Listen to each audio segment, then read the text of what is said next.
ఇతన్ hollow పైన నేనో ఉన్న వక్ర విక్టోరియన్ ఇళ్లలోకి వెళ్ళాడు. కొత్త ప్రారంభం కోసం ఆశపడ్డాడు. రియల్టర్ ఈ ఇల్లు ఒక ప్రత్యేకతతో కూడిన స్థలం అని పిలిచింది. ఇది తక్కువ ధర, నిశ్శబ్దం, మరచిపోతున్నా అలా అతనిలా. ప్రారంభంలో ఇది చిన్నదిగా అనిపించింది. మర్చిపోయినట్లుగా మరచిపోయిన హాల్వే. ప్రతిరోజు కొత్త మార్గానికి తీసుకెళ్లే ఒక తలుపు.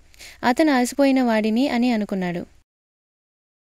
కానీ తర్వాత వంటగది అంతటా మాయమైంది. బదులుగా పిల్లల బొమ్మలతో నిండి ఉన్న ఒక గది. ఒకసారి అతను అటిక్లో పడుకున్నాడు. అతని మంచం నేలపై బోల్డ్ చేసింది. అది అక్కడ ఉండాల్సినదిగా కనిపించింది. అతను స్వయంగా రాసుకున్న నోట్లు మాయమవుతుండేవి లేదా మారిపోతున్నాయి. నా పేరు ఇతన్ అని రాసినది నా పేరు ఎడ్వర్డ్ అయింది. తన ప్రతిబింబం అతనితో ఏమీ చేయని సమయంలో మెలకువతో మొహం ఇస్తుంది. అన్నీ చూసి అతను అద్దాలను నమ్మలేకపోయాడు.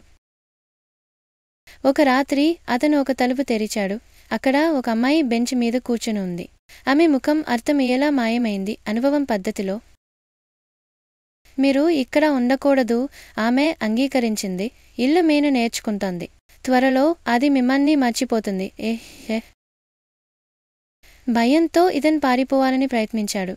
కానీ తలుపులు తిరగబోతున్నాయి. వంటగది నుండి బేస్మెంట్ నుండి బెడ్రూమ్ నుండి గోడకు.